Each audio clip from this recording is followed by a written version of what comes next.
just wanna be okay.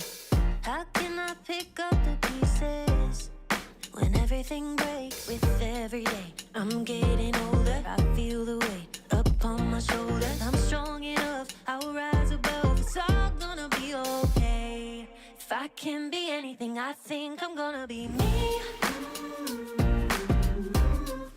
I know I gotta be me.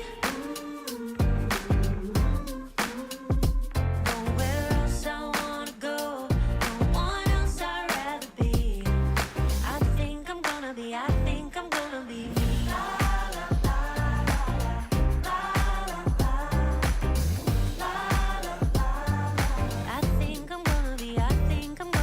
me. Everything's changing, just trying to navigate. Oh, I keep on believing I'm gonna find my way with every day. I'm getting older, I feel the weight upon my shoulders. I'm strong enough, I'll rise above. It's all gonna be okay. If I can be anything, I think I'm gonna be me. I know I gotta be me. Nowhere else I wanna go, no one else I'd rather be. I think I'm gonna be me. I'm gonna be me.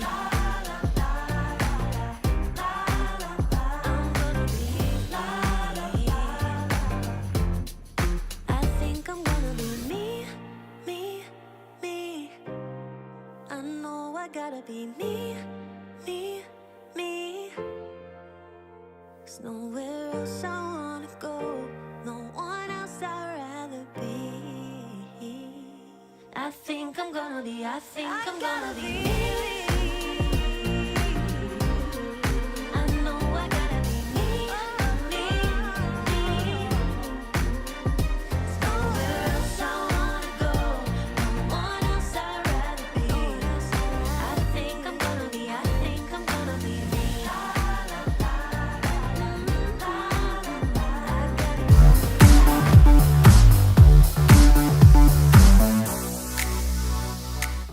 Happy What Up Wednesday to you all. I'm so excited that you are joining us today because I've got a special treat. This is something I really should be doing so much more of. But when this opportunity came up, I just couldn't resist. There was just no way that I couldn't have some words with this fine human being that I'm going to be bringing on the screen in just a moment. So thank you to everybody who's filed through the chat and made some comments and said hi. You're awesome. And we're going to do things a little differently today because I'm going to talk to our guest and then I'm going to do some announcements and then go through some clips. So like, try to adapt. Okay. Like this is not just a formulaic thing. We are moving with the times, but I did want to blow my air horn because I believe that Shark Savage, welcome. Nice to see you. I think this is the first live stream you commented on. So I'm glad you're here. Thanks for popping in. And oh, look, I think this is a fan. This is awesome. Okay. So a few weeks ago, I had our guest reach out to me on Messenger. And it was just, he wrote so much text, which usually I'm like, ugh. But within a few seconds, I was just riveted. And he told a story and then he made me cry. So I realized I had to get revenge on him and bring him on the show. So without further ado, everyone, please warm welcome to Jaco Botha. Here he is. Ladies and gentlemen. Ah, wait, confetti. Ah. Oh, such a goofball. And we're just going to let it keep falling. Let it keep falling. Jaco, how are you tonight? At least it's tonight your time, I think, right? Yeah, no, I'm doing well, and you? Yeah, I'm doing fantastic. And I'm so glad that you agreed to come on. I know this is one of those things that you think, wow, what the hell am I doing here? But trust, you are with friends. And I want to make sure everybody in the comments says hi. I want them to let you know that they appreciate that you're taking the time to come out and talk to us because I think we have a ton to learn from you about recruiting umpires. and how to assimilate them into the Borg. I mean, make them feel comfortable and encourage them to keep going. So why don't you tell us about you in hockey? Where do you hockey? What have you hockeyed before? And sort of lead us up to the moment where you got involved with umpiring. Okay, so basically I play for Harlequins, the Masters men's team. I said plus 35s. And yeah, basically started when I was at school. You know, it's one of those things where I actually applied to play hockey because I thought it was ice hockey, but it wasn't.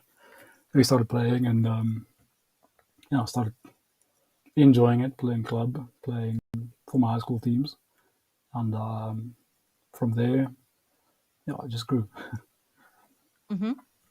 That's awesome. So you started in high school. You're doing masters playing now, but when we started talking, you were talking about how you're really primarily a coach. So tell me about your experiences as a coach in the game and what kind of coach are you on the sidelines? Tell us more about that. Yeah, Don't hold back. Don't hold back. Nobody's going to be mad at no, you. Like just be honest. Be honest. well, basically, started coaching just to get out because I mean, I'm a research psychologist, so you sit at home all day reading and writing and wanted to get rid of it, vitamin D and stuff. So decided let's go coach and started coaching. And then friends of mine said, you know, please come coach us at the club because we don't like a coach. I decided, well, let's go do that. Started coaching, and from there sort of started. Yeah, I just grew from there. First year we played club, we won the league. Well, they won the league. I just got the credit for it. And basically from there, I just started studying the rules because I wanted to criticize umpires because it was one of those things. And so I was the type of coach where I wouldn't yell at my players. I was very calm and collected, but I would crucify umpires. Like, you know, if you get basic things wrong, you would know. And the issue was I knew my rules, so I was fairly on with you know what should be done and stuff. So I was actually one of those asshole coaches that criticizes everything you do. And so from there, a friend of mine, because I was coaching at the school, and she basically said, "Well, if you think you can do it better, why don't you do it?" And being a bit arrogant, I thought, "Yeah, why not? Let me do it. Let me go do it better than she did." Because in my defense, she kind of missed everything. But I wasn't that type of coach that would focus on my team. I would focus on the field. Like if you missed something for my team, obviously you would know. But if you missed something for their team, like if it was a shorty against us, you would know. If it was a stroke against us, you would know. And I guess it was a bit intimidating because I'm 6'5", so umpires didn't take well for me to stand next to the field and do everything I know I should not do.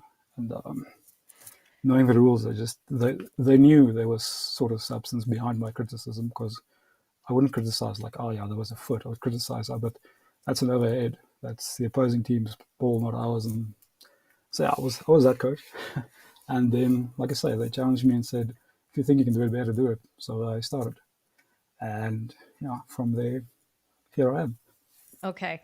Tell me about your first experiences umpiring because this literally was months ago, like just recently. It's not like we're talking about 5 years ago. You literally picked up the whistle weeks ago, right? Yeah. Well, I see actually Kathleen is here. It's her fault. So I basically, love it. I see the pink wave.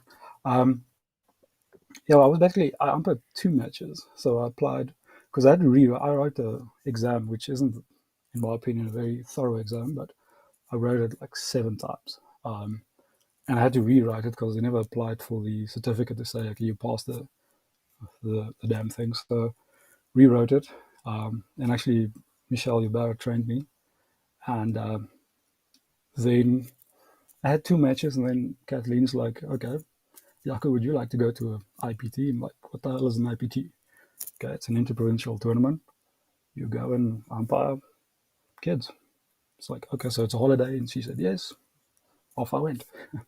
So it was a first tournament, and it was actually less than a year ago. It was June or July. I think it was June. You can't really tell if it was winter because it's Durban, so it's like 30 degrees in the winter. And basically that's it. started with the league and the Northern's Blue League, and still going strong, I guess. At a tournament this weekend where Kathleen was actually the UM. First time I saw her angry, but anyway, that's a topic for another night. Oh my goodness. Kathleen, DM me. I want to hear all about this tea, okay? Yeah, don't say but.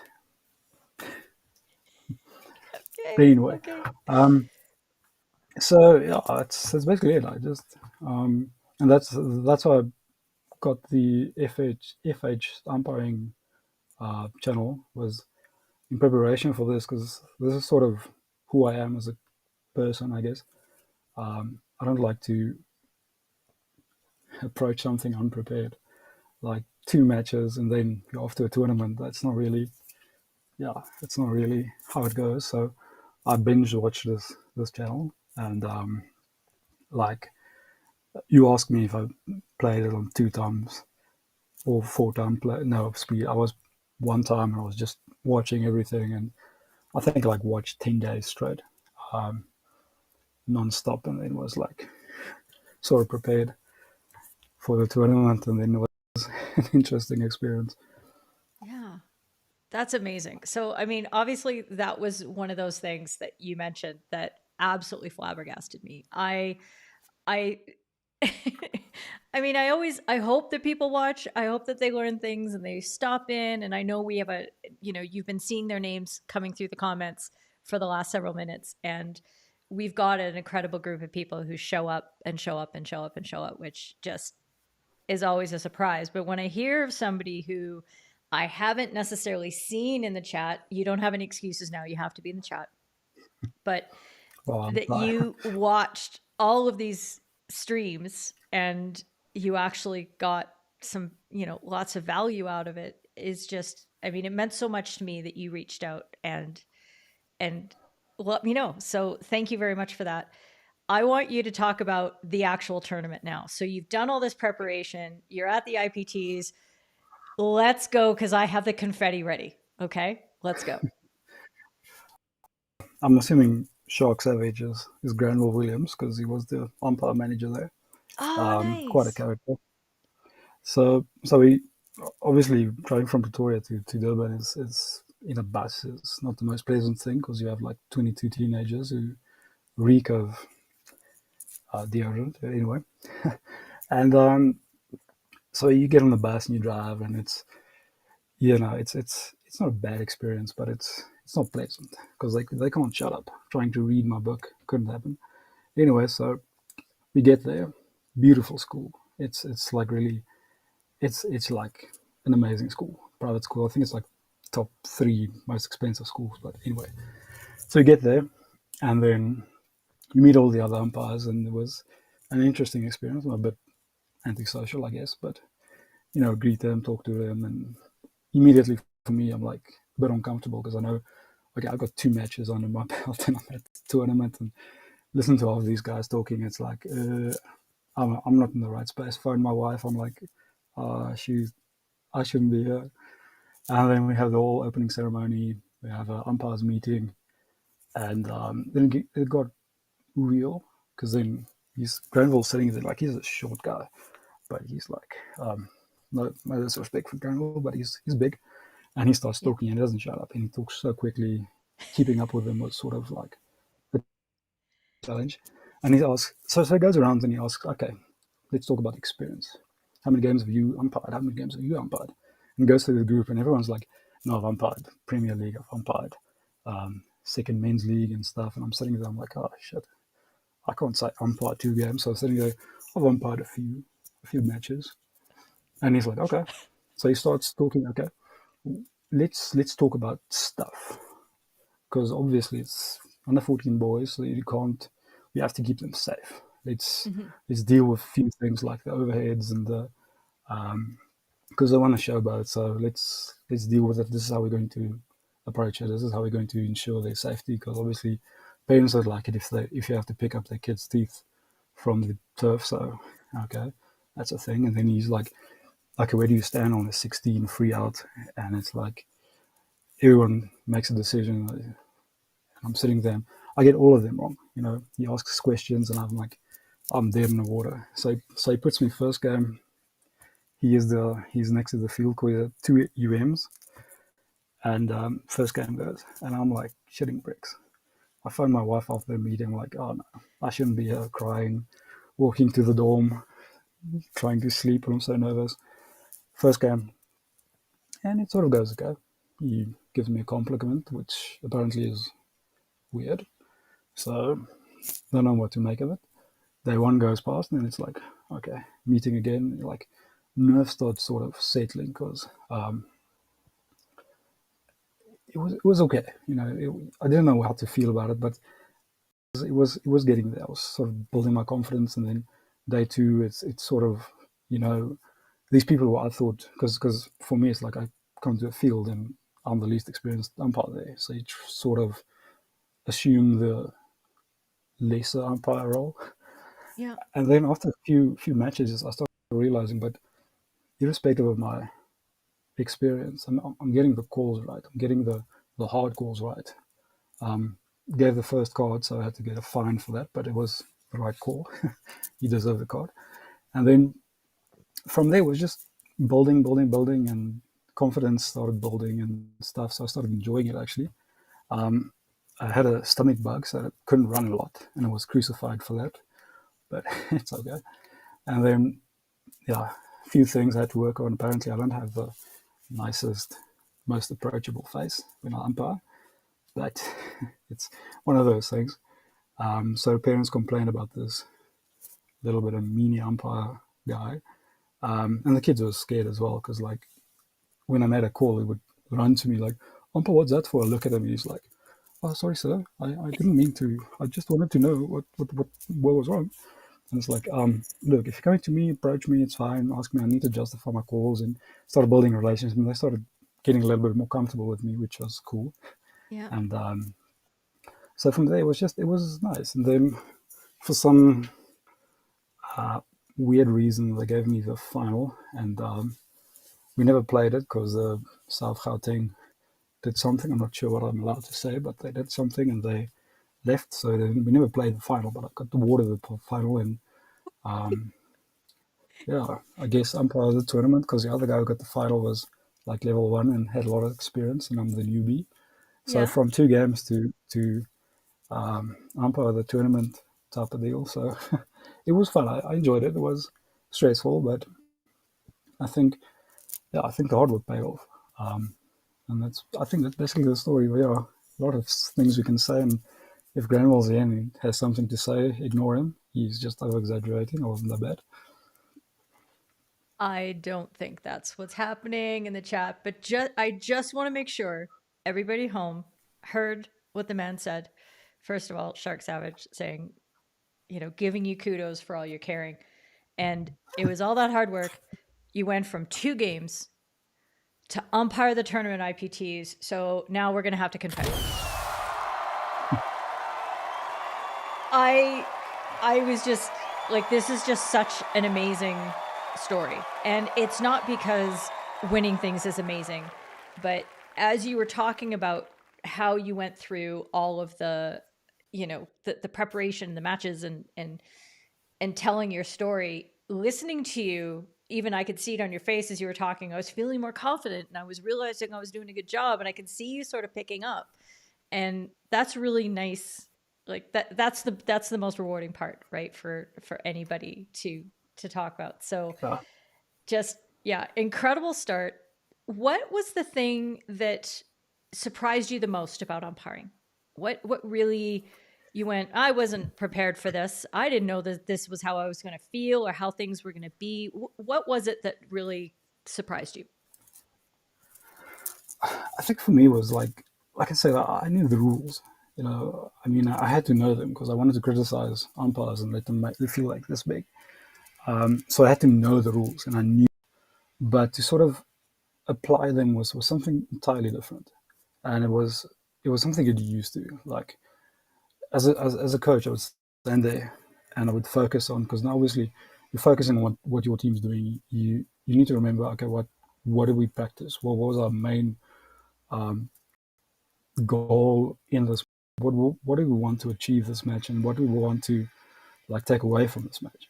And they have all these things going. Then now and then you would think, okay, let me focus on the rules, because now I need to be an arsehole to the umpire, because I want to intimidate him, maybe get a few calls my way, and then who knows, maybe get a win.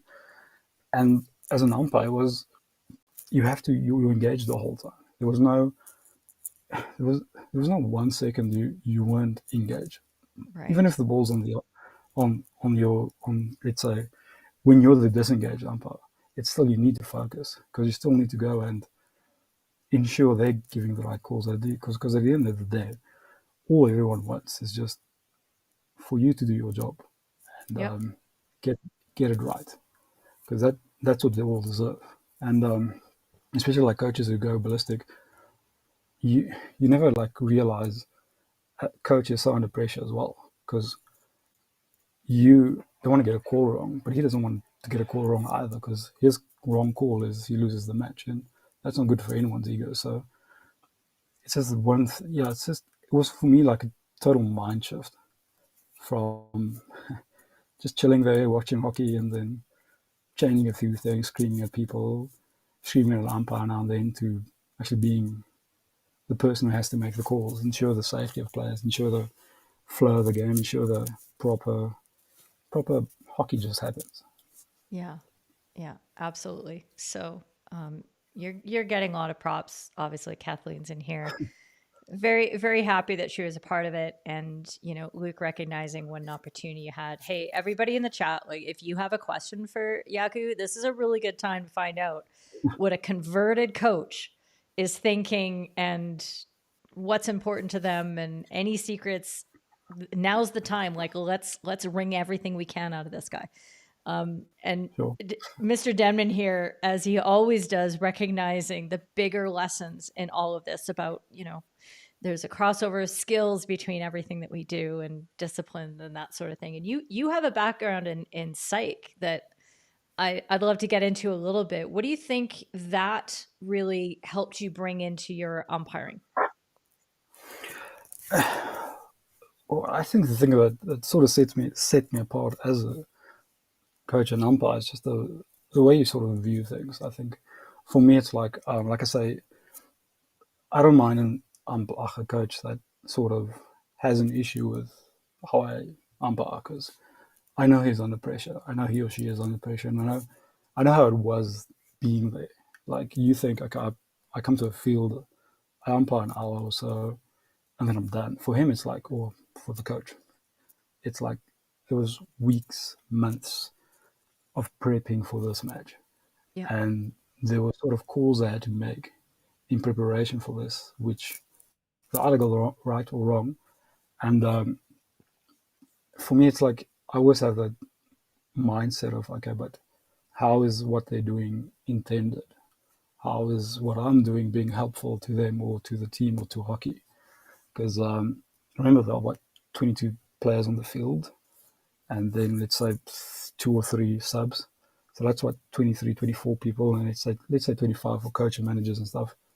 My maths is failing away. 20, 26 people on a field. Yeah, social scientists. Exactly. Lawyer. And it's a thing where all of them have a history. All of them brought them to this specific point in time at this field, and you have a responsibility towards them and to yourself to be the best you can be, in order to like sort of let hockey win at the end of the day. And I think, yeah, God knows, I remember your question, but I think you pretty much answered it. So just cool. bringing in that mental approach, I think. Stress relief. Yeah, absolutely. Here's a really interesting question from Rich Dunmore here. How would you, as an umpire, manage you as a coach? Oh, punch me in the face. and have, That's not the no, right answer. well, it's you said honest, and I think the few black belts I have is quite beneficial to the punching part. Like I mean, like this weekend we had a school that was kind of interesting. And like their coach was so annoyed with me because I think it was a bit harsh. Like both times, two teams on 14s and 16s, both of the coaches of the same team and parents Mm, weren't quite happy with my umpiring. But like I say, I get it. I think it was too strict with the shielding and obstruction rules. And the next time, I didn't do my part as a umpire to check the ball out of the D. And my co-umpire called me over and said, "Yeah, listen, I don't think it was out." So I'm like, okay, well, it's fine. So I would handle or manage me as a coach. I would firstly, the most important thing is like never to let them know they're getting under your skin. Like mm, that's it. Like the guy was complaining. So what do? Okay, ball's in his D. So I just run along because he's standing like next to the field. Okay, go stand next to him. So being 6'5", it's obviously beneficial for me because he's like elbow height, and you're not going to intimidate me. It's fine. Same with the parents. I know it's not the question, but I'll address that as well. Because the next game it was the parents were like crucifying me, like, oh, I have it on video. The ball was out, the ball wasn't out, but anyway, and you just go stand next to them, listen to them. Oh, okay, okay, stand there, smile at them. So for me, I would think I would manage me like how I managed them was okay. You can give me lip, just like okay, thank you, coach. You can relax. Oh, you continue, fine. Umpire, manager, coach. I'm managing the game. You manage your coach. yeah. And so, to be fair, I would say, yeah, just don't let the coach know he's sort of getting under your skin because then you're putting the power in his hands, and Yeah. that's something as a coach I always try to determine. You know, you can see if you're getting under the skin of an umpire because you would just start shouting the right calls and you start seeing how they start doubting themselves, and whatever you start calling something, he blows it, even if it's the right call or not. So easy Yeah. one for you, but Yeah. I love that. No, or not. and that strategy of not being physically intimidated or chased out of spaces because you don't want to go near the person or people who are confronting you and Mm, aggressive, and just being calm and having that smile on your face at times. Not, you're not totally. going to stand there and grin like an idiot, but just to be like, all right, I hear you. And to show that it's not bothering you. I love that tip. That's Mm, awesome. Kathleen's got a question for you here. She wants to know mm. how you're managing umpiring as well as being father of twins. How do you do it? Well, I have a wife I don't deserve. Um, Aw, what? yeah, it's just the truth. Like they're cuddling now tonight and stuff, but like it's hard. Like I think the thing is like I wanted to obviously be a better father, so I played hockey and do sports and stuff, and just don't have a man cave because I don't want one. Because whenever I'm at home, I want to be with my kids. So Mm-hmm. I do hockey and I do umpiring because I enjoy it, and because I want to one day, if my kids want to play hockey, be part of the union and develop the hockey in Pretoria and stuff. So that's also why I became an umpire. So I think how I manage it is I try and be as engaged as I can when I'm home, and Yeah. then bringing them along every now and then to the field because I mean obviously they can get into spaces we can't get into otherwise. So then have nice playing areas like at Southbounds. Thank you, Kathleen, for the Sunday Masters ladies matches. So Yeah. I think it's just yeah you how you would manage like having a day job I guess and having Yeah. kids. Oh, I love it. All right. Nick's got a good one here for you. Do you think the coaching has influenced your umpiring more, or is it the other way around that your umpiring is going to actually influence your coaching? I think it's yes to both. I think obviously the coaching has influenced my umpiring because I see it from a different perspective. Like I say, I understand what as a coach you're approaching the field and you're trying to sort of because you can't always go and see a team play beforehand, so you need to like estimate how they're going to play and try and develop your players' skills accordingly to obviously win. So, and I think the same. If I had to go back to coaching now, I would definitely I don't know. It would be like something new. I would definitely not be the same also I was. Although I would be, I'll just manage myself better. But I think it was just like I think for me it was just like understanding both roles, and so I think that's how it influenced it, getting to see both sides Yeah. and having sympathy and a bit more patience for both.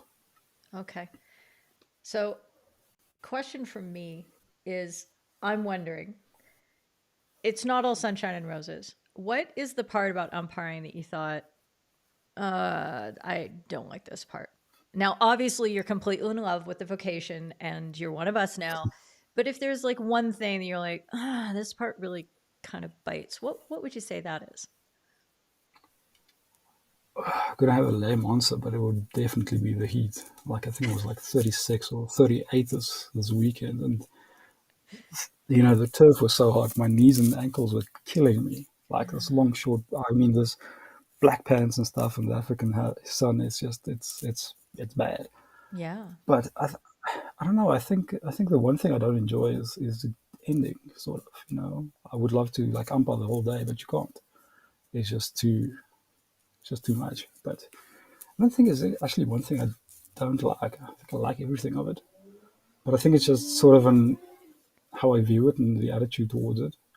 Like I love work, and if you see it as work and working or doing something you like. So actually, I don't know what I would say is something I don't like. I don't like the question.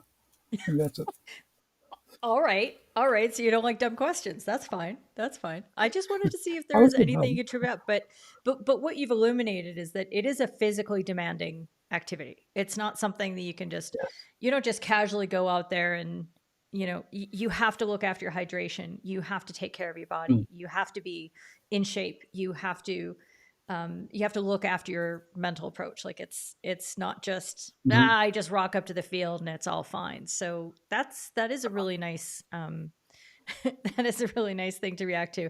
And of course, here's Denman saying, if you'd like to get into some cooler climes, there are areas in the world that you can come to. You can go to the UK and get 0 degrees and that sort of thing. And Kat's agreeing too. I don't know if you know Kat Dos Santos, but she is a South African who's currently in the Netherlands. So she's struggling with the winter over there for sure. So the last thing I wanted to run by you, because Hmm. obviously you're fresh into the experience and you've made this transition. What do you think we as an umpiring community could be doing better to make it possible or make it friendlier or a more fun experience for coaches to get into umpiring? What do you think we could do better with that?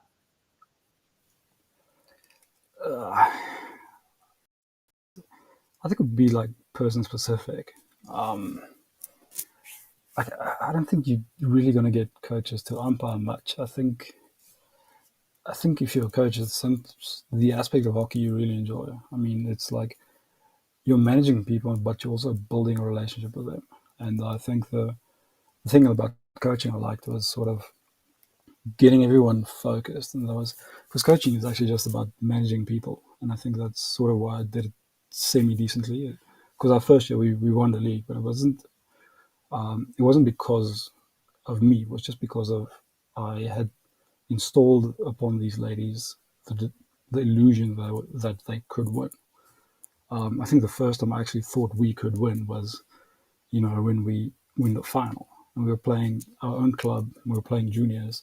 So it's easy. You know how to approach playing juniors. You just go to a shootout and beat them by experience. And that's what we did, because that was the game plan. But I think the thing what we can do is just sort of get them to respect hockey, and from there get them to respect each and every individual's role in hockey. Because I think the thing that got me is, like I say, was a measure of arrogance for them to say, if you think you can do it better, you can. Go ahead and try. It's like, I'll do it. Can't be that hard. Little did I know, but anyway. So I think for me, like, you'll have to determine or assess the person individually. But I think it's a thing where if you respect hockey, you'll respect the roles every individual has. You can't be a player their whole life, and you can't be a coach your whole life. If you can't go out at night and coach, go to umpire. I don't know. That's what I did, but it's a hard question. It's not. I don't think there's like one universal answer. I think it's sort of you need to. I don't know. I think we should focus on getting younger people to sort of accept that. You can either play or you can umpire. I don't know. It's. I think it's also like we need to change our attitude towards it, because it's one thing to like play. You have like 10 or 20 decisions to make. You active, like let's say a whole chaka you play like non-stop, but that's it. Whereas coach, umpire, you're there whole day, an hour long. You're sitting there engaged the whole time. Your D, their D, doesn't matter. You're there, and it's like it's how you win the game is everybody walks off the field happy. Everybody walks off the field, intact. There's no one bleeding. There's no one, needing hospitalization or anything. So I think it's like we just need to change our attitude towards how we view things. Yeah. If it makes sense. Oh yeah, total sense. And when you talked about how you talked about individuals and how you as an individual reacted really positively to the challenge. I was exactly the same way, Jaco. When I was approached to actually become an umpire after I finally scored a goal at our national championships, first time I'd ever scored, and literally I'm walking off the pitch and some guy in trousers walks up to me, don't know who he is, and he says, you need to be an umpire. And I'm like, pah. And then he says, you'll be better than the person that was just umpiring a game. And I'm like, tell me more about my ego. And I loved it. I ate it up. And it's acknowledging that there's work to be done, not in just saying, hey, everybody come umpire, but we get to know individual people. We get to know the people in our community and find out what makes them tick. Maybe they want to be part of a team that, wears funny clothes sometimes, but absolutely loves to hang out together and are super unified. Maybe some people are attracted with the challenge, the way that you are and the way that I was, that challenge to be better. So I think that's probably, I think that's the biggest thing that I would take out of this is that we can be better in looking at individuals and picking them out, because you were approached, you were identified. Kathleen and the others said, yeah, come here, get in my van. And all of a sudden you were going to IPTs and winning Umpire the tournament and getting a point to the final and all that stuff. So I really love that. I love that. Kat's just talking here about how it takes so much support, some structure, and some G's. I don't know what G's are, but okay, that must be courage to become an umpire when you're young. Yeah. Yeah, that's fair. That's fair. I love that. Well, Jaco, thank you so much for coming on and sharing this story with us, because it's great to hear good news about umpiring and great to hear your story and your success. And I can't wait to see you on the server a lot more. Okay, I'm not gonna bug you too much about that. I know you're busy, but would love to see you around and, let everybody get to know you and keep extending the support, because we appreciate that you have joined our community and that you're one of us now. So congratulations. I love that. Thank you. And thank you for having me. I think it's a privilege to share the story. I don't think it's like my right. It's a privilege. So thank you. And thank you for your channel, and thank you for your support and everybody who contributes to this. Thank you. Yeah, that's fantastic. Thanks a lot, Jaco, and we'll catch up again soon. Bye. Cheers. There we are. Wow. I've not done an interview in the middle of or at the early part of a show before, so I hope you enjoyed that. I hope that you learned a lot. I sure did. There were parts of that story I hadn't heard, even though Jaco and I had spoken, quite a bit, and he'd made me cry in several messages, not just a few. So hopefully that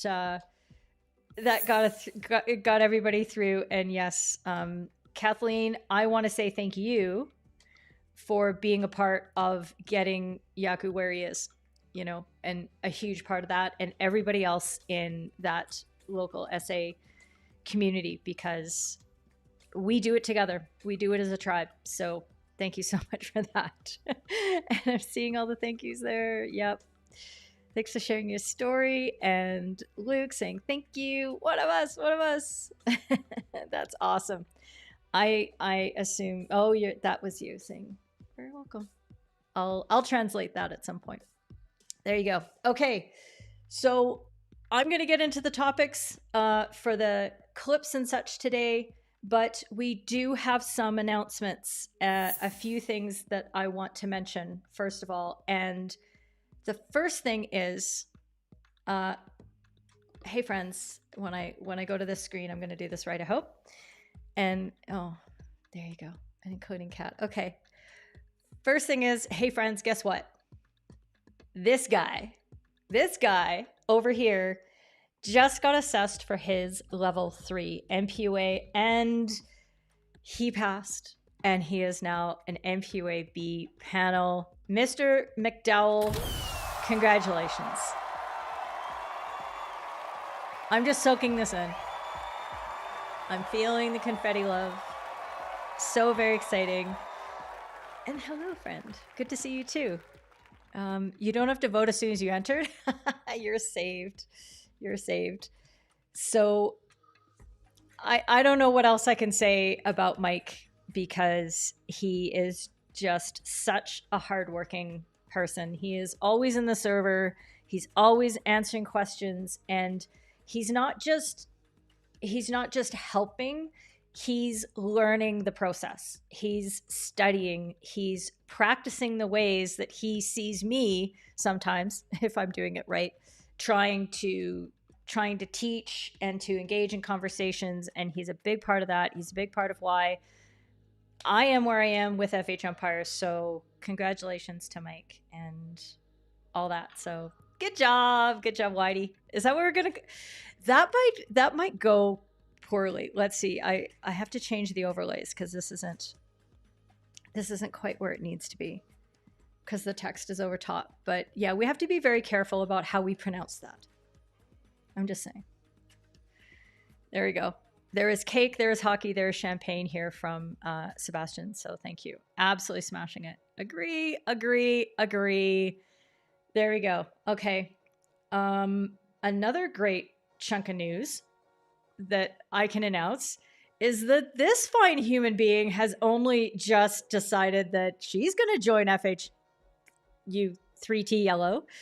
Ellen, welcome to the team. Welcome to the jam. I'm very glad to have you. And Ellen and I have been having some really nice DM conversations because, like, I don't want the guys to be jealous and stuff, but let's face it. I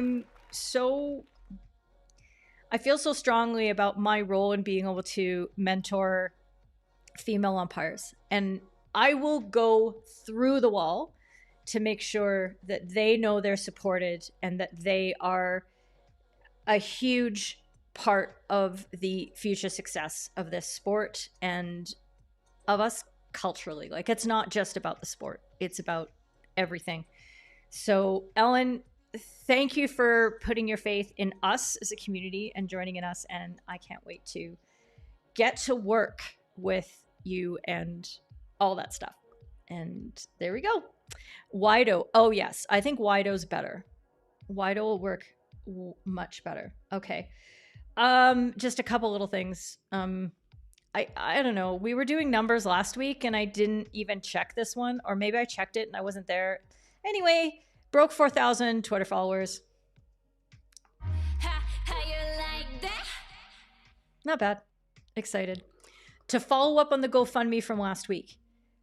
This fund here, I took this screenshot just maybe an hour ago or something like that, blasted through the goal.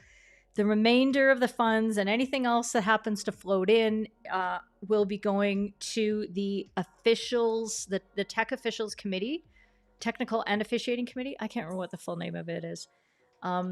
So that will be an opportunity to mitigate all of the upcoming costs for people. in going to tournaments and such when Field Hockey Canada maybe hasn't rearranged their priorities sufficiently so that they are funding the umpires the way that they're supposed to. That's all I can say about that. I'm so pleased that the community pitched in. Like, it warms the cockles of my heart. But it frustrates me to no end that we had to do it. So, mixed feelings. I just have mixed feelings. What can I say? There you go. John Tudor, hi. Welcome. I'm glad you're here. And the last little piece of update I wanted to tell you is, yes, we did. Yes, we did. How you like that?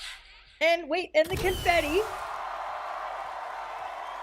I wasn't there for the whole weekend. I wasn't there on the final Sunday because I was in Toronto doing the Can-Am Indoor Series as an umpire manager. But for the first time that I ever remember, and I've been playing Phoenix for 35 years now. It's a long time. Do the math. 35 years, and we won all 3 divisions in indoor. So I'm so proud of this group. I'm actually gonna take a I'm gonna make a short out of this and put it on the Instagram reels for the ladies to congratulate them, congratulate us, and to many more. We have a fun club. It's a competitive club, and we've got a really fantastic bunch of humans. So congratulations to us. And I get to do this because this is my show. There you go. There you go. Okay, let's get to this. Irene, welcome. And you're interested in umpiring? Oh my God, so am I. So let's hang out. If you don't know about our Discord server, make sure you come over. FHumpires.com/DS. And don't worry. Discord is not scary.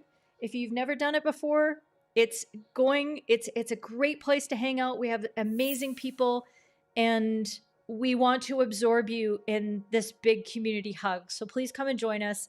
Love that you're in Kenya, and did I get to go? I didn't get to go to Kenya, but I did get to umpire with some Kenyan folks. So, warm welcome.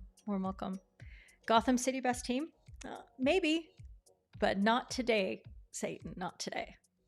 Today, Phoenix rules the day. Okay, here's our topics. Did I get through all the things? I got through all the things. Okay. Topics that we're going to work through quickly because we're going to talk about the EHCO Trophy, a goalkeeper tackle, and we're going to talk about a penalty corner first shot at height, an aerial interception fail, and this tackle, though. Emoji shrug. Because honestly, you'll know when we get there. Okay, let's get this party started. The EHCO Trophy. Is this a clip? No, it's not a clip. But you know what?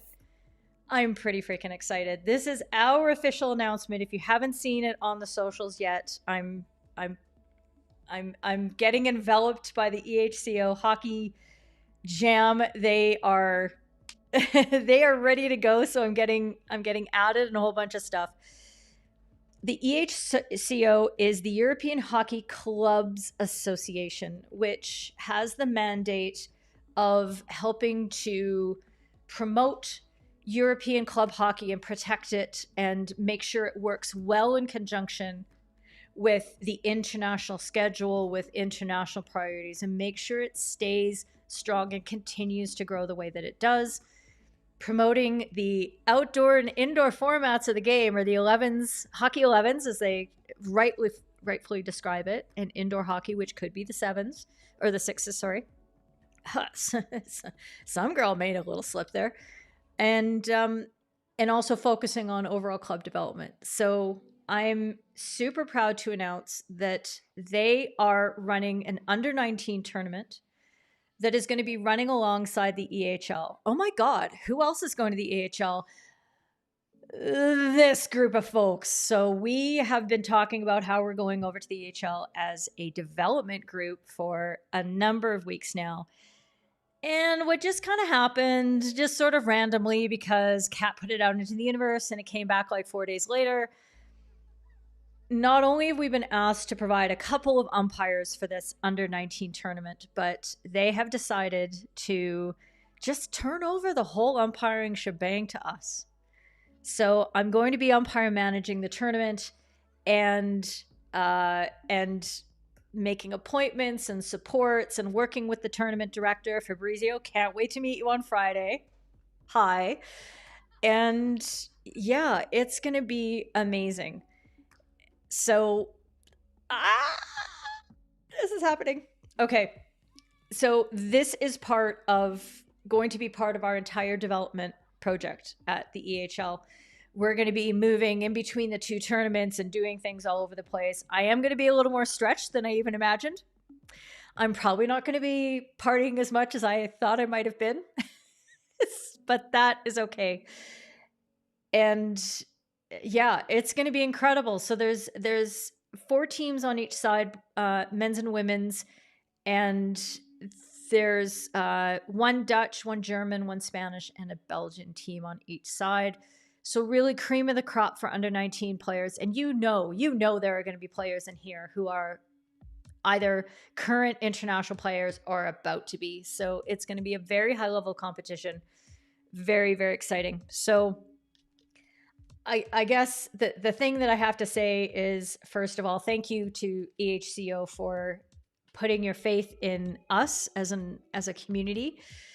Make sure you go follow them. That's the Twitter, EHCO Hockey, all one word, and then their Instagram. They just started their things, so make sure you go follow so you can see everything that they're doing and follow their whole mandates. And I want to say a big thank you, because I had always dreamt of going to EHL. I'd always dreamt of, running some kind of development thing, but it was you as a community.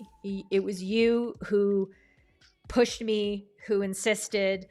And I mean, between Kat, Mike, and so many other people helping with the organization, I wouldn't have done it without you. And I'm doing it with you, and I'm doing it because of you. So thank you for that. Thank you for everything. There's going to be a lot of things to share in the next few weeks, so I hope you're ready. We're going to be talking EHCO and under 9 in EHL all day, every day. So there you are. That's the news. I should have showered confetti again, but maybe I'll just do this, and I'll just can't hang with the big dog. Stay on the porch. Blow the whistle. A little too short. Lame? No, never. Just awkward. And I embrace the awkward. All right, here's our next topic. The Pinoke Goalkeeper Tackle. Thank you, Mr. Denman, for bringing this one to my attention. This and finding the highlight reel. Pinoke. Met een schitterende paas binnendoor op Maria Steensma. Die komt alleen voor Louise Nijdam. En dan wordt ze op de stick geslagen. Heel Pinoke schreeuwt om een strafbal. Maar de scheidsrechter Nijdam. Hier nog een keer dat moment. Aanname van Steensma. En ze gaat er om Nijdam heen. Ja, die slaat een beetje op de stick van Steensma. Maar dat... So I'd like your votes on this. I'd like your votes. And Kat is setting up the poll as we speak. I'm quite certain. She's doing it right now. Do you believe this is a free hit to the defense, a penalty corner, a penalty stroke, or a penalty stroke and a card? Let me know in the poll. David, I'm waiting for your vote. Let's hear. Let's hear what you have to say. And yeah, this little comment about the whole Field Hockey Canada thing, true story. Okay, the poll is up. So when I first saw this clip, I had certain feelings. And what I did is I went back to start from the beginning. And I want you to notice a few things, okay? First of all, I really like what this umpire is doing with his positioning. I think that I mean, it helps that he's obviously very athletic and able to move very fast. But first off, he's not starting too high on the pitch. A lot of umpires, especially when they're doing what they deem to be slower games, will cheat far too high on the pitch and would have been ahead of this last line of defenders. And there's just no need to be at that point, because when the turnovers happen, you need to understand that there's a lot of space in this area as the backside umpire, as I would call it. And, you know, don't at me. I know it's not elegant, but let's just call it backside for now. You have all the space in the lanes to see through. You do not actually have to be that close in order to sell a decision. So I really like where this umpire is starting off. He could probably start moving with commitment a little sooner, but look at the speed of this attacker who does the overlap run and gets in front. And the umpire continues their run through and gets to their happy place pretty darn quickly. Okay? Such that by the time that the umpire is making the decision, they are close to that end line. Okay? So I think that just a tiny little adjustment with being a little bit deeper, and all it would have taken is that earlier start, that real commitment to get moving, that would have gotten him here when the contact point happens. Do you understand what I'm saying? So instead of being still on the move when he has to make that very critical decision, he would have been in place, quite set in the indoor sense, set, and be able to really present this decision. That aside, small little details and adjustments, because I think he does a really good job, honestly. Okay. Let's see what y'all have to say about this. It's very quiet in the chat. What's happening? Everybody, like, let's get chatting here. Jolt, what do you got for me? You see the attacker partially standing on the arm stick of the goal. You're still feeling a penalty stroke, though. Fair? Okay. Mr. Denman, behave. I insist. So when I had a look at the actual decision that needed to be made, I mean, the level of confidence that the umpire has in the way that they present this is quite exceptional. He seems very certain of this decision that he's made. He's in a good position. And here's a player who's down on the ground, and it's outrage that it's there. Okay. Shane also had the keeper's arm. You had a penalty stroke.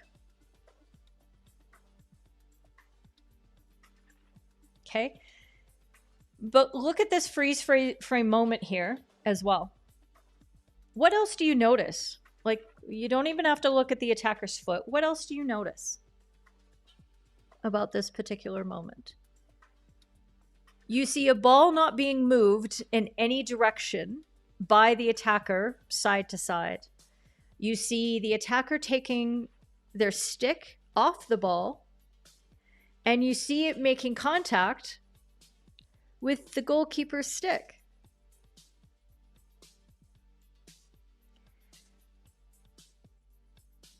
That motion of this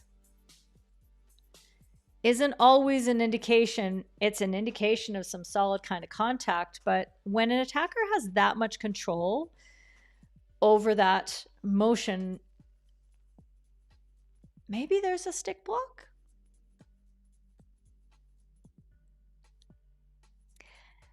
There are no offsides in hockey anymore, David. When I was young and playing, there were offsides. I think I was about 16 or 17 when they took out offsides. And as a defender, I was still delighted because I thought they were dumb. Okay. Stick obstructing from the attacker. Larry getting right in there with the correct verbiage on decision, not using any slang terms whatsoever. I appreciate you, sir, for that. Penalty stroke for Denman because it looks like the goalie swings the stick under where the attacker runs. Okay. Simon, what do you and Boo think? You defer to Boo for all things. Your vote, penalty stroke, comes from her. Interesting. Boo. be a goalkeeper. Cat sees a penalty stroke because the keeper couldn't reach the ball at that point. Okay. For William, the attacker obstructs the goalkeeper's stick first. Free hit defense. And Alistair, you think that the goalkeeper's stick was never going to be able to play the ball penalty stroke. 100% stick obstruction which way, Rado? You can't just say 100%. Because you could be declaring it's a stick obstruction by the goalkeeper. Let's go, sir. Come on now. Anik, good to see you again. It's been a hot minute, and you see the stick being away from the ball. So goalkeeper foul for Nick. Gosh, it's super tight. Probably a stick block and a foul on the goalkeeper. So do you mean that there's a stick block by the goalkeeper, but the goalkeeper also commits a foul? Or I'm not sure. What a spot. I hope you're talking about me, because I thought I did a pretty good job on that one. For really terrible resolution of frame rate. Simon, you voted penalty stroke, but the attacker could be stick blocking the keeper. And stick obstruction by the attacker, free hit defense from Vanry. Hey friend, did you see Jaco? Did you see Jaco earlier? I didn't see you in the comments, but I hope you saw his interview, because he did amazing. And he had a good view. He did have a good view. I think that he would have seen from that angle very, very clearly. I just think if he had been a little bit, it's a bit hindsight though, because you don't know exactly what angle that contact point's going to come from. So I think I'm being too nitpicky on that one. But I do like to see umpires being more stationary when they have to make the biggest calls, if they possibly can. So there you go. Stick erfunden. I bet I didn't say that even remotely correctly. Anik, I'm going to have some Dutch lessons in all this. Can you say if this is one you get wrong? It's always acceptable, Steve, to get one wrong. This is not for marks or trophy standings or sheep farms or promotion to the top league. This is for us to just have a little bit of investment in what we see, put a little bit of pressure on ourselves as if we are umpiring this, and then we work through the scenario and look at the factors. Okay, so as I look through this, what I'm looking for is, as we go back to the replay, okay, I also saw the goalkeeper's stick moving. If the stick is stationary, like dead still, it's a lot easier to make this determination. Okay, so she falls down and the stick is parallel to the floor, and then it sort of comes up a little bit because now she's falling, and and the stick angle comes up.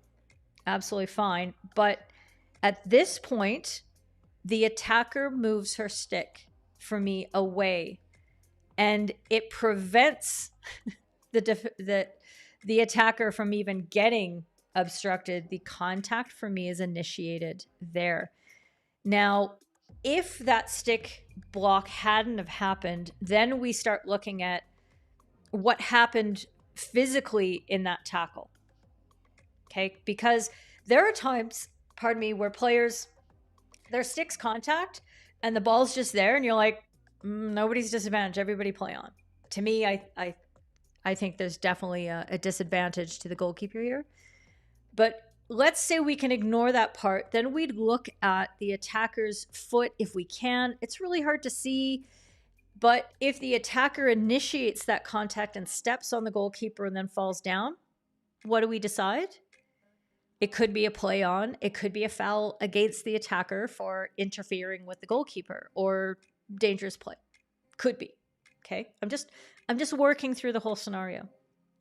If the attacker doesn't, and it's the goalkeeper's hand, arm, whatever, interfering with the attacker running through, and there hadn't been a foul earlier, then we are looking at the penalty stroke and potentially a card, I think, that everybody was talking about. So let's see.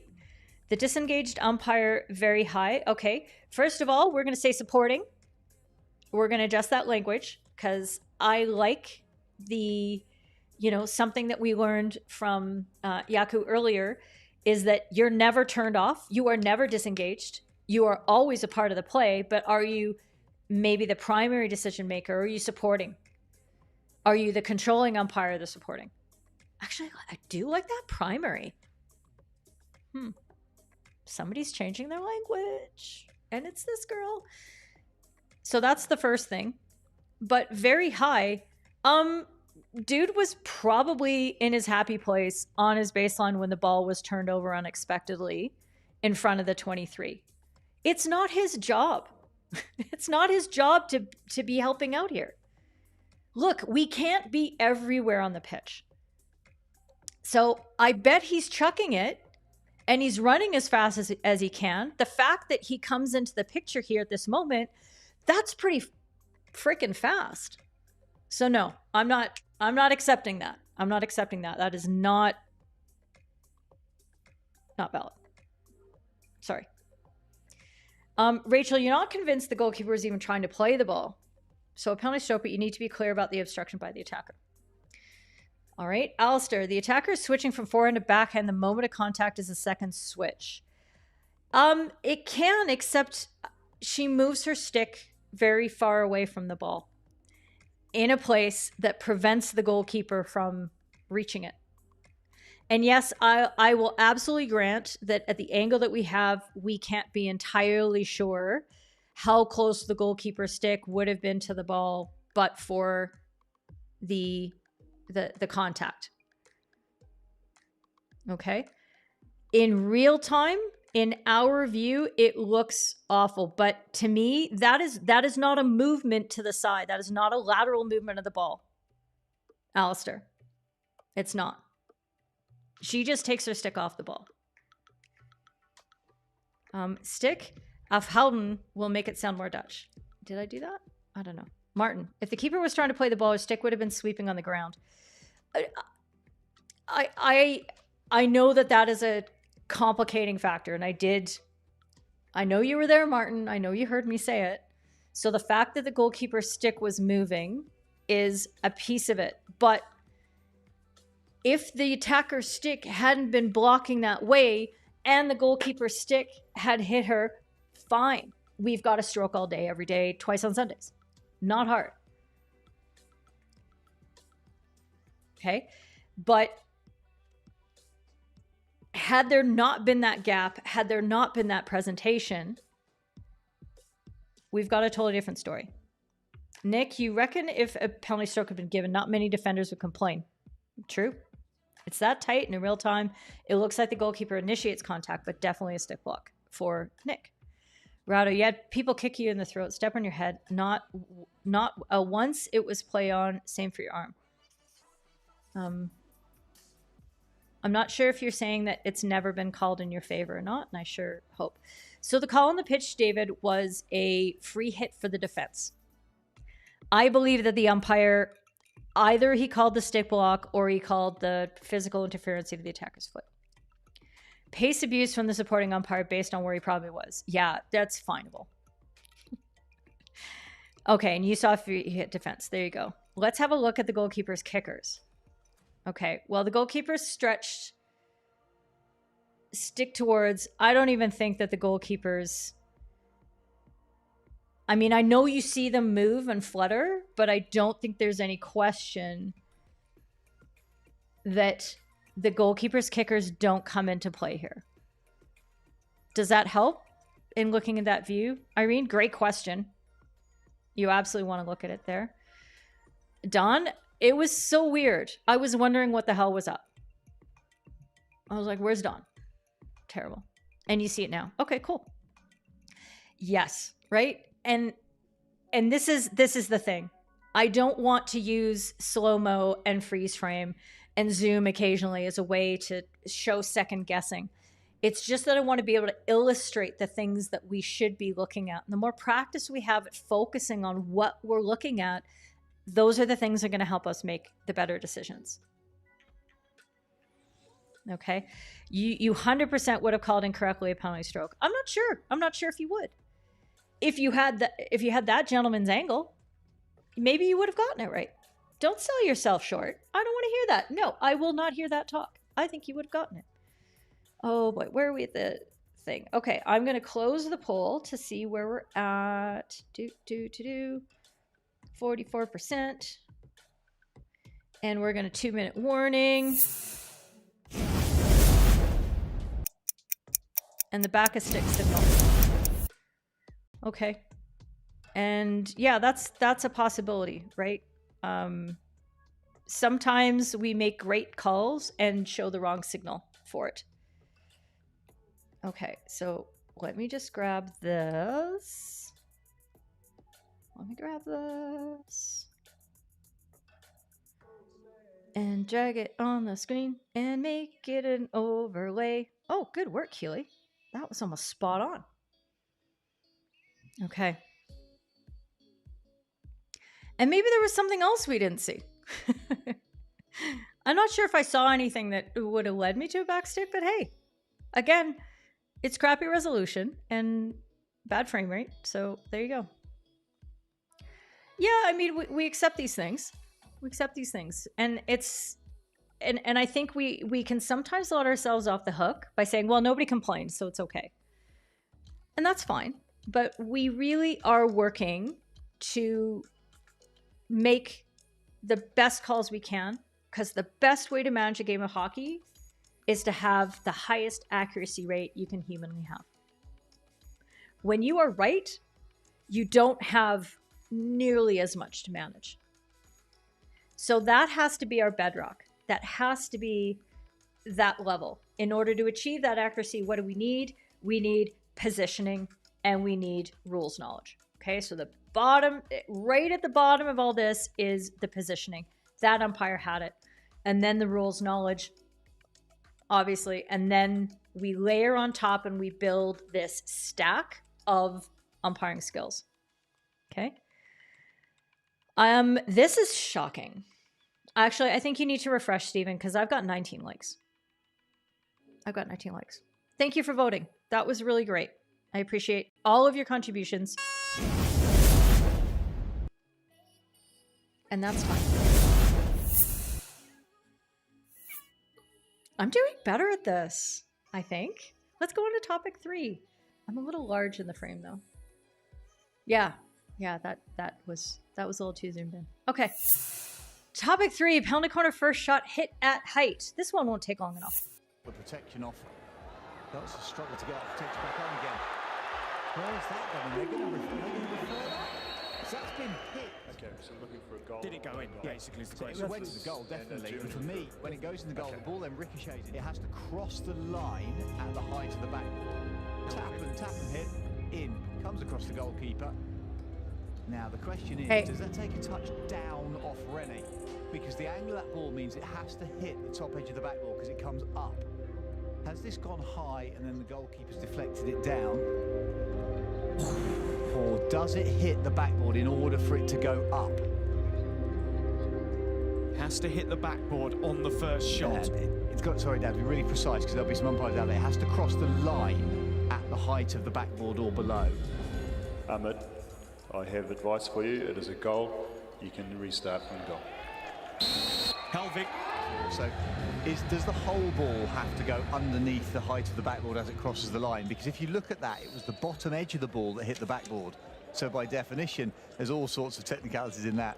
Should I dig myself another hole? I'm not. I'm just going to back straight out. I hope you could hear all of that Simon Mason was describing. He did a really good job in making sure to keep reining Dan in and be saying, no, we're not talking about it hitting the backboard. That's not the determining factor.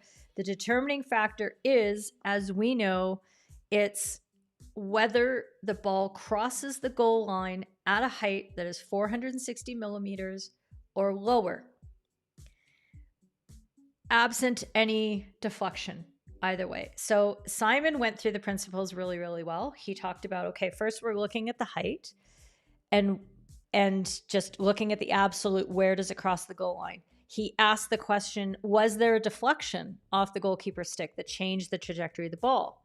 Because if the ball had been moving at a height that was higher and then the goalkeeper deflects it lower such that that deflection touches it at 460 millimeters, then it was traveling too high, because we can piece together as best we can without having a side-on angle and that kind of goal line technology that the ball crossed the line very close. It was close. Okay, so being able to rule out that there was a deflection, there was no deflection that I can see. You might all disagree, but that's what I'm seeing there. And then Simon also talks about whether the whole ball has to cross the line at 460 millimeters. So I guess with the poll that you have in front of you, it's binary. No cards available and no bullies. Okay. That you can sort of judge for yourself how you were, you know, how you put those things together. I like to see your poll options and that sort of thing. Okay. That's not helpful now. That's not helpful now. The white player hit the ball with the back of her stick while she was on the ground. Oh, okay. That's helpful. No, not necessarily. Maybe he saw no foul. It was a stick block. Okay. Let's see. Maybe the umpire didn't see the stick block or any goalkeeper foul just gave. Yep, that may have happened. And again, it's not about the umpire's correctness of decisions, but we're pulling out the principles of how do we look at this. And since most people looked at that as being a stick obstruction, intentional, reckless as to the result of breaking down play, bringing the player to ground, blah, blah, blah, that would have normally been a penalty stroke. It wasn't. Okay, Larry likes the goal. Okay, well, Simon doesn't correct himself because Simon was right the whole time. Simon corrects Dan. And I'm very sensitive to their voices now, so I know who's talking, usually. Although I think I might have lost a little bit. I'm messaging Simon, make sure that it doesn't start talking about hitting the backboard. This is the most one-sided poll we've had for many weeks. Yeah, it is hard to tell whether the goalkeeper touches the ball. Very tough. Yeah, no, it shouldn't be a 15-meter signal. And, you know, just as a side note in terms of presentation, this is the one time that you can give this signal, the too high signal. That used to be what we would say when the ball was high. We don't care if the ball's high. I don't care, Scottish umpires on the international scene who keep misusing those words. I'm looking at you too. You know who I'm saying. Okay. We have danger, arm across the chest, and we have this when the height of the ball is too high. This is the time you can use that, and then it's a free hit defense. And that does matter because a 15-meter free hit can only be taken in line with the offense up to 15 meters from the end line. The free hit defense can be taken anywhere inside the circle or in line with the offense up to 15 meters from the end line. Okay, so I had an interesting conversation with one of my umpires in Toronto this weekend because anytime the ball missed the goal, it was a shot on target, but it didn't score, it didn't hit the crossbar or anything like that. She was calling danger. She was calling a free hit defense and a free push defense. And I said, think about what that means and whether that's actually an opportunity that you want that to be the case. I'm going to do this. Hello? Yep, come on up. All class. I'm all class. Look, I'm the only one you can only have one phone number, and I don't want to miss this delivery, okay? 10 minutes to Achille hour. Okay, let's 2-minute warning this ish. 90%. This is one of our, I think we've had a couple that are pretty one-sided though. Let's see. Let's get this going here. Let's get this party started. Okay. So 9% of you, 9%, which I think is probably 2 of you, thought that it was a free hit defense, that it was too high. Totally fine. Really difficult to tell in the facts. I just wanted to be able to run through the languaging that we use to make sure that we understand the rule, that the rule is like this, okay? It's the crosses the goal line at 460 millimeters or lower, okay? Those are the keys. And how do I get back to that scene? I don't know how I get back to that scene now. 2-minute warning, countdown, here. Okay. So those are the things that we're looking for, okay? And that was probably one of the most amazingly tight scenarios. The last question that Simon asked, if you were listening on the broadcast, is he said, does the whole ball need to cross the line, cross the goal line at 400, no higher than 460 millimeters? And I think the common sense interpretation is, first of all, who the hell can see that? Second of all, B of all, since we say in every other circumstance, if part of the ball is touching the line it is in, then the ball crossing the goal line at 460 millimeters, if the top part of the ball, if this much of the ball touches that 460 millimeter mark, that is at the height of 460 millimeters. I'm calling it. I'm calling it. So goal for you. Badass move by me. And yep. And yes. And it should be penalized. Thank you, Luke, for specifying and declaring that. Okay. Awesome. Where are we at? Are we at 4? Aerial interception fail. This will be fast too. We don't necessarily have to do a poll on this, but we can really quickly. Kat, if you remember the options. Let's see how fast y'all can vote. Already receiving 2 of those kind of balls in the area, not 5 yards. Unfortunate for Australia. Rassi, you were so close. You said 5 yards. You break my heart, Rassi. So this is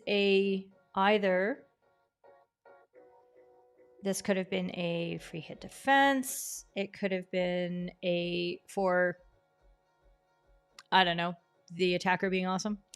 Could have been a free hit to the attack. Could have been a penalty corner, or a penalty corner possibly, and a card. Let's see what y'all are saying about this. Describing 100% of your attempts at picking an aerial with one topic title, aerial interception fail. It's a tough skill. Like, it's very hard. So, very important to always keep that in mind. So, if you think back to the discussion that I will link in the description that we had between myself and David Ames and Bernardo Fernandez and Ernst Bart about aerial interceptions and how they get called, the challenge is that a player has to have the discipline that if they miss the interception, as this player did, initial receiver, pretty clear that the initial receiver was going to be the attacker in this case. If they should miss this, they still have to respect the 5 meter the 5 meter receiving area of the attacker in this. It's hard because it means that even though they can intercept within 5 meters, they can't be within 5 meters. So once it's no longer an interception because they've missed the ball, they actually have to back off and they have to get out of there. Otherwise, they're breaking down play. Now, of course, at the moment of the reception, the Indian attacker, it's likely that the Australian player who attempted the aerial interception is going to be caught too close. We get that. But if they make way, if they make an effort to get out of the way and they're not taking away the most attractive space towards the goal, and if they are taking away that space, they do as little as possible. Like they can't disappear, but they have to make themselves as absolutely unobtrusive as possible. If, for example, that defender had been standing inside the circle I don't know how an aerial would fall that way, but suspend disbelief for a moment. You know, that's what we would be looking at. They really have to be actively not there. All that Australian player had to do was take like 1 step north. Okay? Or 2 steps west, and he would have been fine. Okay?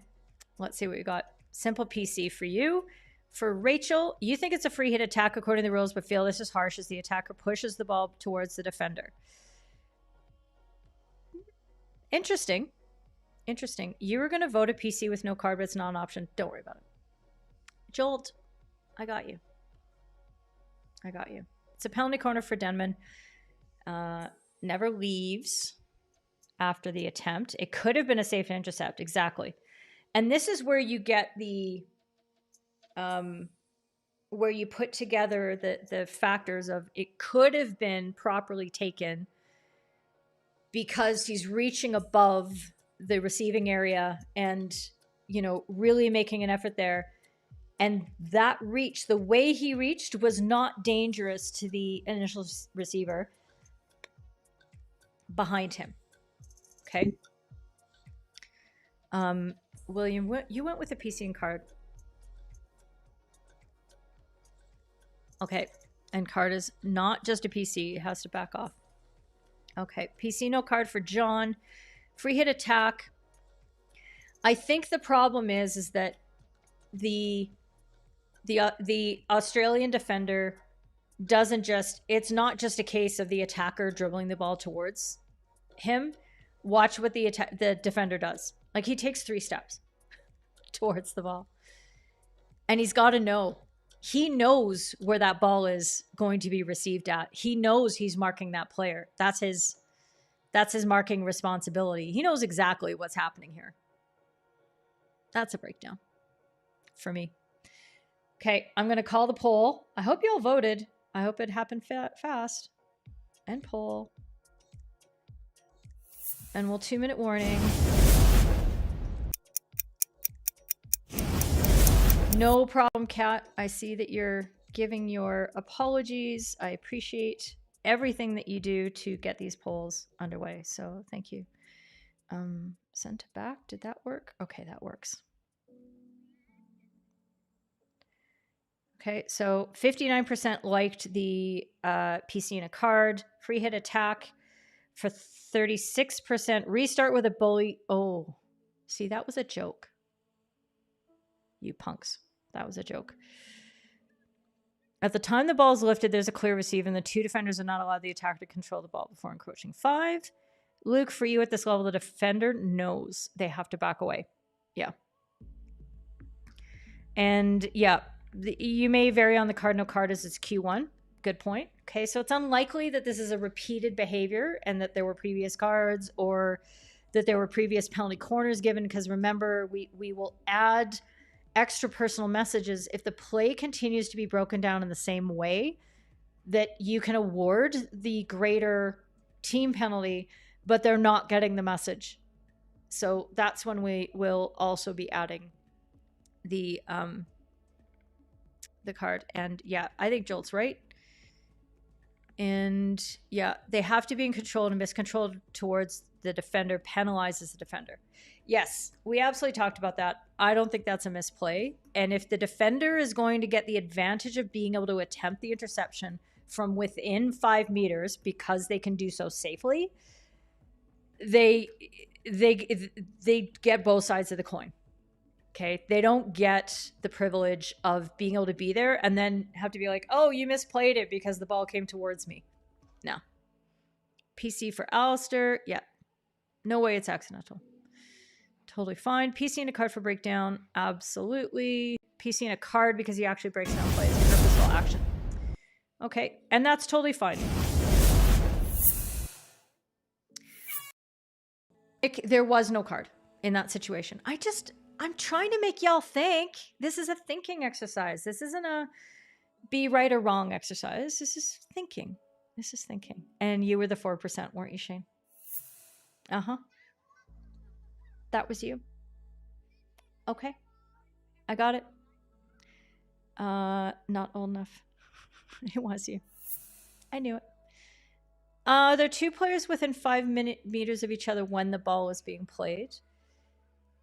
Somewhat, but the interception rule is, you know, it's a bit more fluid now in EHC. And I think that we're not looking necessarily for a very strong, like drawing the 5 meter disc out on the field, the thing that I absolutely hate to do.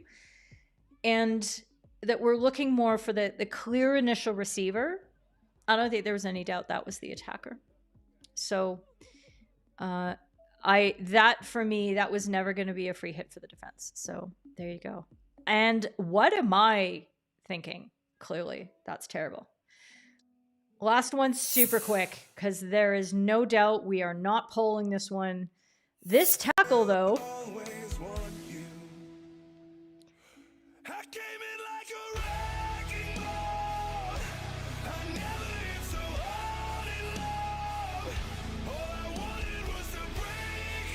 I can't even keep a straight face.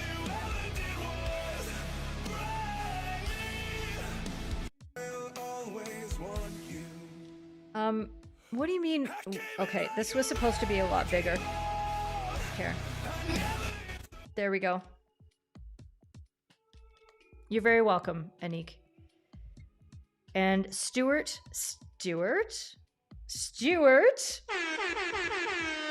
Hi. I don't recognize your name, so you get the air horn. You'd be okay with a no card, but at that level, they 100% know they should back off. Yeah. Yeah, because he knows he's trying to intercept. I do know why these get posted on social media and everybody's like, what's your call? Really? Are there any options here? Yeah, of course. I do that sometimes too. Okay, like you have to have fun on social media and your reels. So sometimes the first time I posted the Southgate tackle, I had the perfect music. Right when the slide came in, there was like a change in the chorus and it was very dramatic. Jail card. Yeah, not necessarily jail, but to me, this is nope. There's no poll on this one, Anik, because Cat's gone, and we don't have time because it's 2:33. But for me, the only question is whether this happens inside or outside the circle. Okay, it is absolutely 100% a 10-minute yellow card, no matter what. Exactly, Anik, you're absolutely right. It is that 10-minute yellow card. It's difficult for us to see that the player is just outside the circle, but the ball is inside potentially. So that's another reason I didn't want to poll it, because I don't want to get hung up on that. That's not the important thing. The important thing is y'all recognize this is a 10-minute yellow every day of the week and twice on Sundays. So, excellent work, friends. Thank you for... Nope. 10. Oh, you want a 5-minute yellow card on the white player just outside the 23. Yeah, that was pretty gross too. But I think you can just sit with the 10-minute. It's hard to see exactly how much contact there was outside the 23. The defender was on the circle line, potentially. For Luke, the ball's inside. Penalty stroke, fine. I'll take it. I'll take it, Nick. I agree. And of course, a PC. Excellent work. Okay. Thank you all for today. Thank you for embracing Jaco into our community and asking him some really great questions and making him feel comfortable. It's not an easy thing to come on a show. The only reason I started live streaming is I knew nobody was going to watch me when I started. I'm not really, I'm not a very proud human being, especially now that I'm over 50. I just don't care. Like, my bucket of fucks is so empty, it's not even funny. But, don't at me with the swear jar. But I did know in the beginning that nobody was going to show up. And I was appalled when people actually did show up to the live stream. So I was like, I'm practicing here. You're not supposed to be here. So big ups to Jaco for doing that and doing such a great job telling a story. And yeah, Definitely a penalty stroke. And yeah, penalty stroke for sure, says David. I love it. But the disadvantage, Dan, happens with what the player can do with the ball. So if the ball, I think that's the change in language that we would get to that. No pull. And it was great to listen to Jaco. Yeah. And Stephen Denman's my favorite. Again, there you go. And yes, very, very warm welcome and all that. We have work to do, friends. Get your butt into the Discord server because I need help, y'all. I need help. We've got this big thing that we're doing. And Boost Mom's shocked. I know, I'm a goof. Like, how can somebody, first of all, so pretty, but can be so immature in the way she acts and be over 50? It's because I don't care, truthfully. Simon, I really do hope I get to meet your family. I have to contact Paul and make sure that we're getting moving on my Cambridge branch of the visit, because I think that would be awesome. Okay. Thank you for being here. Thank you for being out there. Thank you for coming into the Discord and saying hi and being a part of all of the magic that we're building, because it is truly magical. We will see you next week and in the server.